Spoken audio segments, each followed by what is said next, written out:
Welcome to the Science for Sport podcast, where we dive into stories and insights that drive peak performance. Join us as we uncover the secrets behind the science of success. Here's your host, Richard Graves.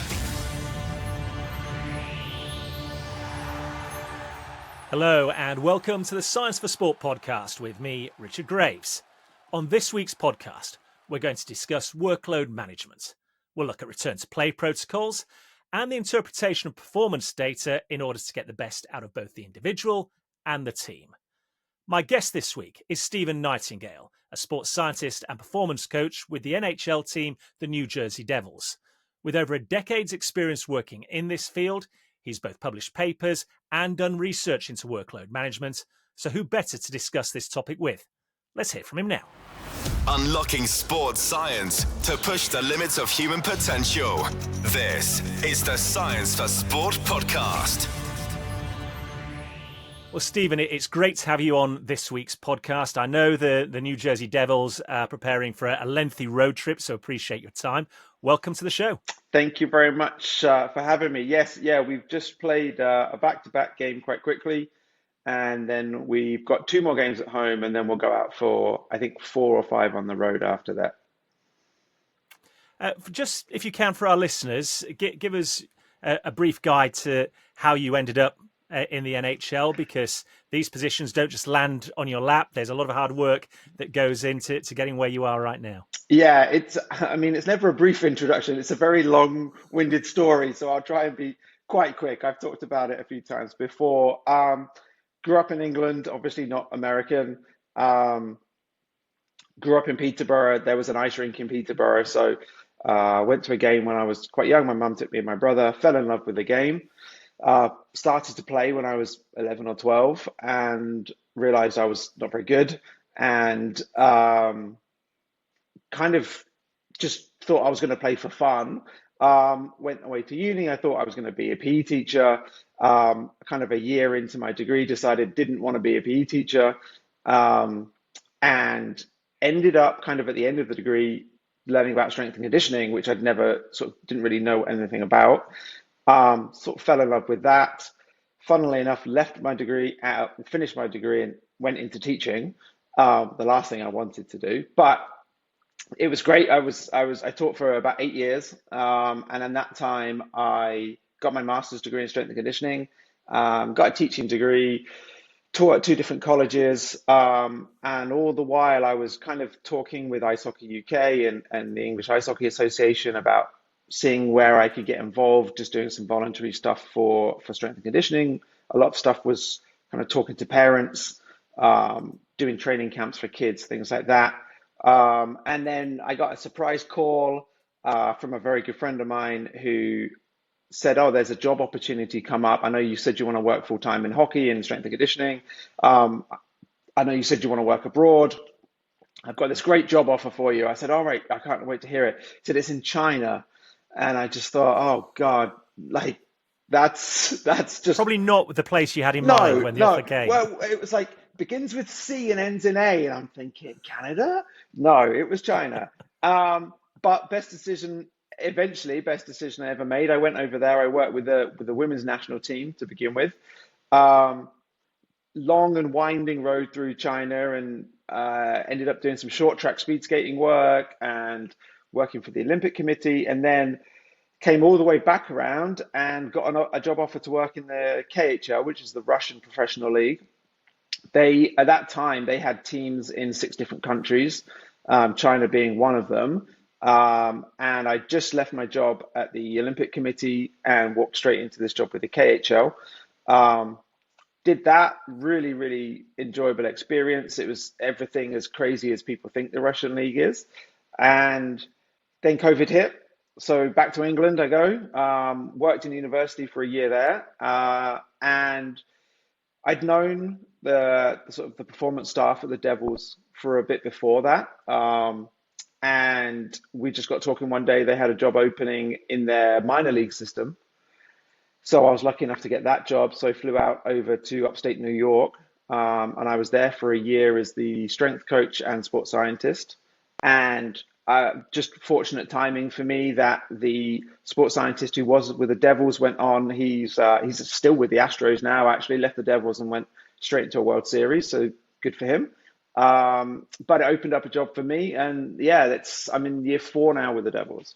So your journey, cutting it down dramatically, starts as a frustrated athlete like many of us, ends up being the right person in the right place at the right time, and now you're a member of a team competing in the premier ice hockey competition in the world. Yes, yeah, indeed. NHL definitely stands head and shoulders above everywhere else as the best league in the world. The KHL, I would say, is probably the second best league. I suppose you could maybe the Finns or the Swedes would argue, but I think the Russian league is probably the second best league in the world. So yeah, I've done the American league as well. So I've kind of bounced around in all three. Well, if we just look at the NHL, like most American sports, it's a grueling schedule. 82-game regular season that can then be halved again, if you like, if you progress all the way in the postseason. There's a ton of travel involved for each organisation. I imagine plenty to keep people like you in your profession very much busy and on your toes. Yeah, very much. People, when I tell people I work for the Devils as a sports scientist, they always ask, "What does that mean? What do you do?" And I guess you touch on a whole bunch of different areas, right? So I work with the coaching staff to talk about like workload management, and I think that off the bat, I think that's had a really bad rap, especially coming from America and things like the NBA, where superstars are missing games through workload management, and that's definitely not the way that we approach it with the Devils. It's more our philosophy, first and foremost, is we don't want anybody to miss any game. They shouldn't be missing games. So then it's like, how can we navigate practice with, as you say, with the schedule that we have, with the travel that we have? How can we navigate practice to optimize the performance and readiness when we're playing back to back and then getting on a flight for 3 hours and all that stuff? So I work with the coaches there. I work very closely with our strength and conditioning coach in terms of the workouts, the tech that we use in workouts, fitness testing, all that kind of stuff. I work with our dietitian, depending on who needs what. One of the things we've been working on recently, using Catapult, which is kind of not what we're talking about, but we are talking about. We've been looking at calories burned in practice, so then that we can provide her that information, and then she can more optimally plan sort of post-practice food, because we provide obviously breakfast, lunch, and dinner for all of these guys. So analytics get involved in those as well. So I'm touching a whole lot of different areas in the job. It's a broad spectrum, isn't it? And I know you're in the process of doing your doctorate for applied science and sports exercise, and you've done a ton of research prior to your time arriving with the Devils. So when you talk about workload, how it's tracked, how it's managed, as the layman, we hear a lot about studying, analysing the metrics, being careful to pull players before they get injured. Equally, it's a staged rehabilitation when they're recovering from injuries to get back onto the sporting arena. How do you marry all this together, and what has your research told you over time? Yeah, so first of all, so the research, the PhD that I'm doing, all of that data comes from my time in the KHL. So I should prefix this and say this doesn't reflect the views and opinions of New Jersey Devils. This is me as a PhD researcher from a data set that is nothing to do with the NHL. I do often slip back into just talking about the NHL because that's where I'm at, but that's certainly not where this data came from. And I think you hit the nail on the head there. There are really kind of two key areas for us. One is return to play, and then one is sort of managing workload. The return to play stuff is really interesting, where you have these advanced metrics in terms of, we know what a player was doing in practice before they got hurt. So now that gives us an automatic roadmap of where we can get them back to. And I think we, as the Devils, we've developed a very good return to play process using the workload metrics. In terms of the bigger part of sort of managing the team, I think, like, as I said, we don't want to pull players out of games, and honestly, it doesn't really work like that in ice hockey anyway. I'll call it soccer just so we're all on the same page. But when you think about, I know we're both English, but when you think about Premier League soccer, It's a global it audience, is. Stephen. If you have somebody, returning, let's say they're returning from an injury, and the workload metrics say you should play about 60 minutes. Well, that's easy. You start of the game and you pull them off after 60 minutes. But hockey is so different in that you go on and off and on and off, and you're doing these constant shifts. It's very, very difficult for, like, in the moment, for a coach to keep track of ice time. You can't really sort of say to a coach, we'd like you to reduce or restrict this player's ice time, or this player can't play in the third period, because you can't make a substitution and bring another guy into the lineup. So it's quite challenging like that. So really, with the workload stuff in season, it's about looking at our entire year. And I do this in the summer. So I sit in the summer, we get our schedule. I know I can kind of plug in when our off days are going to be and when our practice days will be. So then it's about looking at things like, and I'm not married to an acute chronic workload ratio, but things like that, strain gauges, monotony guides, also looking at other things of how many games have we played in the last 10 days, how much travel have we done, what time are the games, because we regularly play at 7 p.m., but we might have a 1 p.m. game. So all of that factors into then me sitting in front of my laptop and saying, okay, well, these days would make sense here. And certainly over the years, I've moved to more of a soccer vernacular of like match day +1, -1. We never really talked about that in the early days, but now we do, because basically every one of our practices is a +1, -1. We have a game, we practice the next day, and then we have another game. And that makes sort of, if you want to call it tactical periodization, really, really difficult, because you're never resting. You never have time to prepare. It's always full go. So you really have to manage that workload. And I think our coaches do a really good job of working with us when we say, hey, we need this. And they say, well, we need this from a tactical and technical perspective. So then we try and marry somewhere in the middle. And that is a challenge in and of itself. But we've done a pretty good job with that so far. And I keep coming back to this point in a number of discussions that we have on this podcast. And I know it sounds like I'm stating the obvious, but I don't think the importance can be overestimated, can it? It's all right having the data in front of you. And when talking about workload management, essentially, it's really important to interpret the data correctly, isn't it? Because you can take an athlete and see they're skating all around the rink, maybe covering double the distance that the nearest person in the corresponding team might have. It doesn't necessarily mean they're being the most efficient. Yeah, absolutely. And I find this funny, this stat here, that I've looked and I've cut data every way that you can imagine to try and see what happens when we win versus when we lose. And there is very, very little from workload data that tells you you're going to win or lose the game. Apart from the one thing that holds true is the distance skated. And everyone says, great, yeah, skate more distance, win games. No, it's the opposite. The less distance that we skate, the more we win games. And I always joke and say, well, we should just not skate and then we'll win every single game. Of course, it doesn't work like that. But to that point, yes, I had a coach very early on who would come to me after a game and say, who had the highest player load value? And it's like, it doesn't really work like that. Like, that's not something you should be hanging your hat on. If everybody has sky high player load values, like you said, it might just be that they're running around out of position, and that's a problem. You tend to have lower numbers when you're controlling the play and you have the puck a lot, and that's when you score goals. So finding the right metrics, and that's a lot of what this PhD has been around, is really crucial. And it's not to knock things that other people are doing, because other people have great ways of doing this as well. I've just kind of stumbled across this idea of sort of logic and experience and looking at data to come up with what I think is the best way to kind of assess workload. And it stands to reason when you discuss workload, you think about the time an athlete, in this case, spends on the ice rink, in other sports, being in a competitive environment in the sporting arena.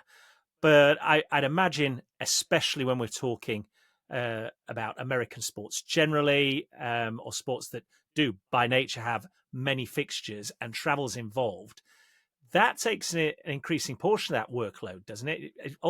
Maybe not as much as being on the ice, but certainly it will have an impact. Yeah, absolutely. And that's one of the studies. The second study I've got in my thesis is strictly just looking at this impact of uh, we say fixture congestion, but that is kind of the wrong way to describe it because fixture congestion implies that there's a period that isn't congested.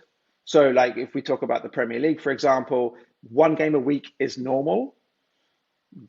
A lot of teams end up playing 2 games a week with Champions League, cup games, things like that. But that's a congested schedule. Now, in hockey, in the KHL, in the American League, in the NHL, in the NBA, playing 3 times a week is just completely normal. So that was really what got me started on the PhD was how do we manage this in an 8 month period where you never ever get fully recovered. There's no time. And the statistic that's kind of quoted around is 72 to 96 hours for full recovery in between competitions. And I can tell you that doesn't happen. So That's not not possible, is it, in possible. this And environment? then, like you say, then the problem is, well, we're flying, maybe we're going from where we are in New Jersey to LA. We've got that trip coming up soon. When I was in Beijing, you would fly Beijing to Helsinki. That's an 11-hour flight and an 8-hour time difference. All of those things add up. You play a game on the road, you're as quick as you can, you're on the bus, you're on the plane, you're in a cramped position, right? You're in hip flexion, you've got adverse kind of oxygen situation going on around you. Your sleep is probably terrible. One, they're all hyped up on caffeine. Two, nobody really sleeps very well on a plane. So then you have all of these other interruptions to it as well. So then, yeah, it just becomes even more important then. Um, Sometimes the answers are more days off, and sometimes that's not the answer. And, you have those rare occasions when you go, actually, we could push a lot harder today than we thought. So, Well, and on that note, then, given your research, are there things that stand out as obvious to you that you've learnt from every case study you've pored over, or is it a little bit more ambiguous in the data that's supplied? I'd say you can go down both avenues. The thing that I found really interesting, so the first study that I put out, that was published in December, and that was a kind of, at its core, that was a descriptive study just to say, at the elite level, this is some catapult metrics, and it was like player load, on ice load, skating load, explosive efforts. Um, this is what teams do in a practice, and this is what teams do in a game. Um, and this is the difference between forwards and defensemen. Um, and that was kind of standard stuff that came out of it. It backed up a lot of previous research. Defensemen play more than forwards. We know that because there's 3 pairs of defensemen, there's 4 lines of forwards. Their shifts are longer. We know that. The intensity is lower. All of this stuff that we all kind of know. Obviously, for every player, there's a lot more workload done in games than they are in practice. That kind of stuff is straightforward.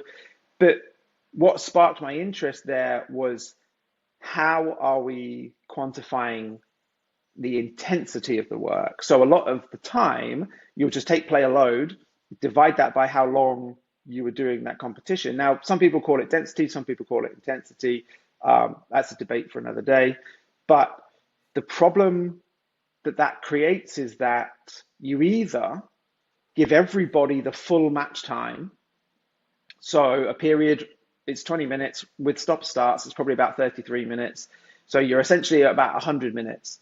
So you can just say, okay, this player had a 300 player load. We divided by the 100 minutes. It was 3 a minute.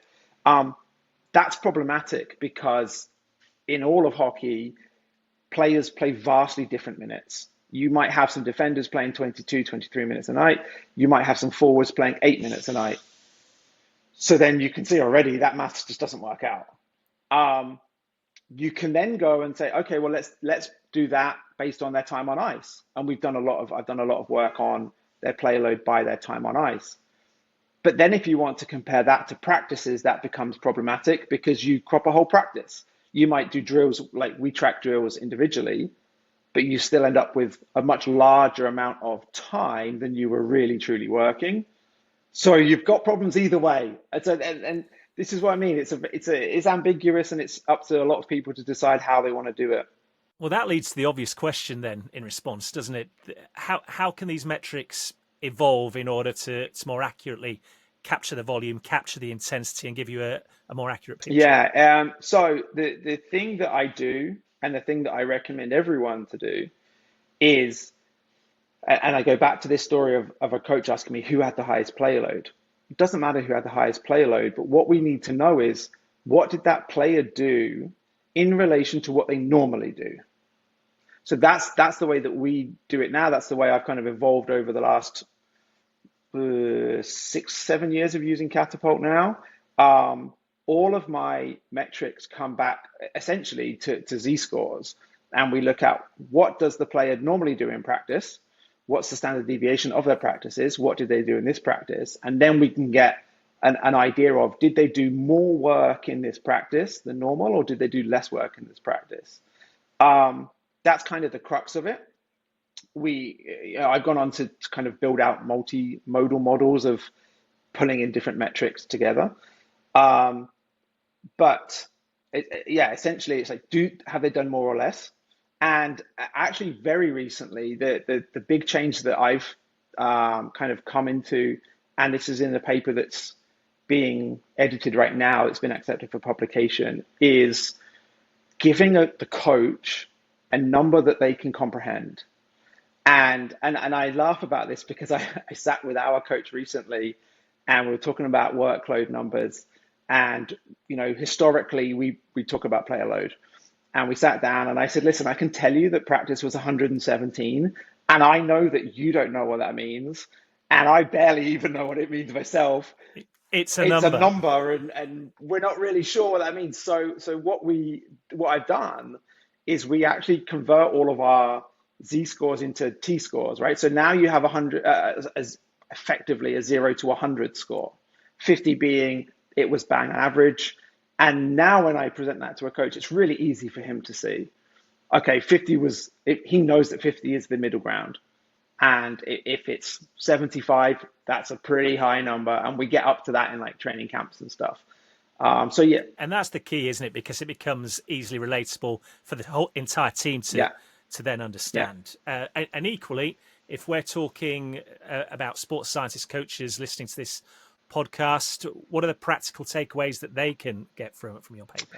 Yeah, I think there's a couple. One is this: you really need to consider, when you're talking about these intensity metrics, you really need to consider how exactly that you're doing that. This idea of just player load divided by minutes, even that, as we talked about, has a lot of problems.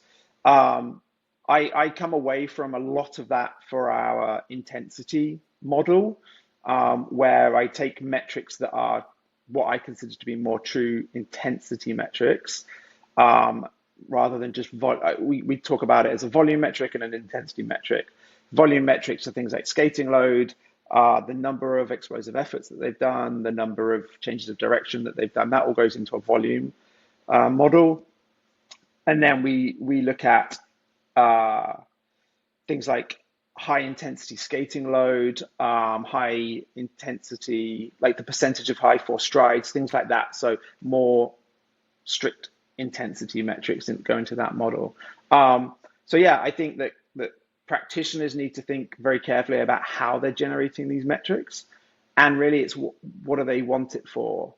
I think my argument is, if you want to know, and you're talking about a game, if you want to know exactly what somebody has done, you really need to look at those metrics in relation to their time on ice.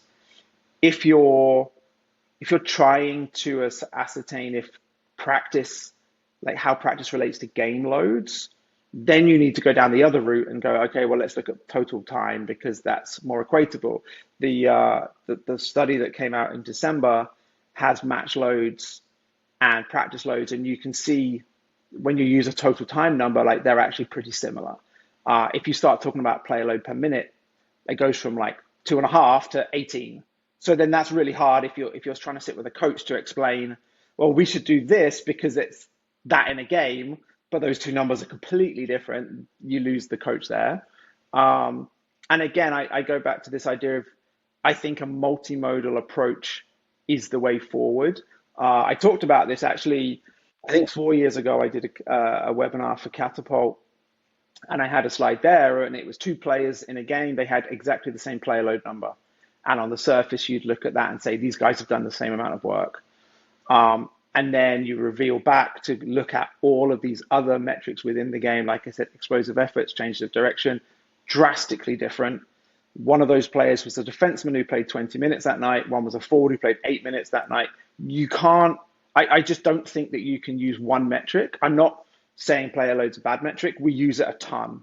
But I think if you really want to get granular with the information, you can't just rely on that one metric. Yeah, like you say, it's about taking in the broad canvas of metrics and data that's available and being able to interpret them accurately to get the best out of each individual concerned. And if we throw this conversation ahead a little bit, looking forward, what do you see as the direction of travel going forward in terms of workload monitoring and performance analysis? Yeah, it's a very interesting world. I'm kind of on a working group with some coaches over in Sweden and some coaches in Switzerland, and the things that people can do in different league varies. In the NHL, we're quite restricted with the NHL Players Association and the collective bargaining agreement. There's kind of restrictions over what we can do with workload.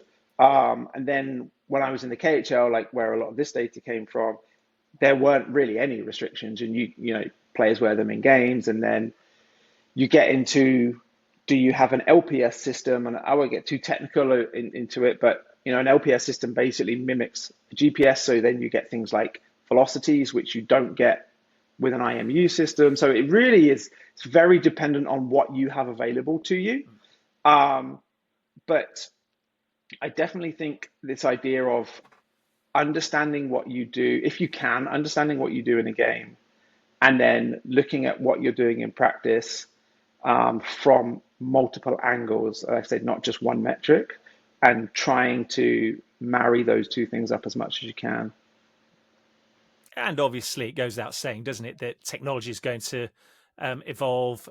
There'll be advanced data metrics and systems available to sports scientists, no doubt, in the coming years as well. And that's something of the unknown, isn't it? Yeah, absolutely. A lot, like AI is now having a massive impact into things. There are sort of three-dimensional biomechanical stuff that's quite prevalent in the NBA right now, which I think you might start to see creeping into other sports. So yeah, there's a huge amount, and the speed of data, and often I think it feels like we're inundated with data. And you know, a coach might ask me immediately after practice is finished, what were the numbers today? I say, well, you know, do you need it now or do you need it in an hour? Because it's not going to make any difference. But we now have this at our fingertips. It's amazing. And, you know, we pull as soon as the practice is finished, I can go and tell them what's going on. Whereas if you think years gone by with people doing like notation analysis, that takes so much time to kind of get the information across. But yeah, I think AI is going to be huge. And I think putting these very large data sets in to kind of check over our shoulder, I guess is a good way to say it. Like, we think it's this, but like, have we missed anything? What are some of the patterns that AI can see that we can't see ourselves? And then I think there'll be some developments there. Intriguing times lying ahead for sure. Listen, before we wrap up, Steven, for our listeners who will have enjoyed this conversation and want to stay abreast of your research and the papers that you publish, where can they find you on social media? I'm not a massive social media guy, but LinkedIn is. You're a wise guy then, clearly. First up. Well, it's one of the. It's definitely one of the things you don't get taught in university is how to deal with social media when you work in a pro team. It can become a dark place sometimes. tried to stay off it. But LinkedIn, very active on LinkedIn. ResearchGate, all of my papers and stuff are up on ResearchGate. And a good old-fashioned email. People can, I think my email's out there pretty much everywhere, so people can reach out on email as well. Fantastic. Well, listen, I've really enjoyed this conversation. As I said, I know at the time of recording, you're preparing with the team for a lengthy road trip, and there frankly isn't a short road trip when you're playing professional sport in America. So the best of luck with that, and best of luck with the season. Yeah, thank you so much, Richard. Thanks for having me on. Unlocking sports science to push the limits of human potential. This is the Science for Sport podcast. Many thanks to Steven Nightingale for joining me on this week's episode. And if you found our discussion interesting and want to find out more, then you can do so by visiting our website, www.scienceforsport.com. And if you enjoyed this particular episode of the Science for Sport podcast, please do feel free to share it with a coach, a colleague, an athlete, or a friend. Remember, the more downloads we get, the easier it becomes to attract top-name guests, athletes, and professionals such as Steven onto the show for a discussion around science in sport. Well, that's just about all for this edition. I look forward to the next time you can join me on the Science for Sport podcast. Subscribe to the Science for Sport podcast now, wherever you listen to your podcasts. For more insights, resources, and to join the Academy, visit scienceforsport.com and connect with us on social media by searching for @ScienceForSport. Thanks for listening, and we'll see you next time.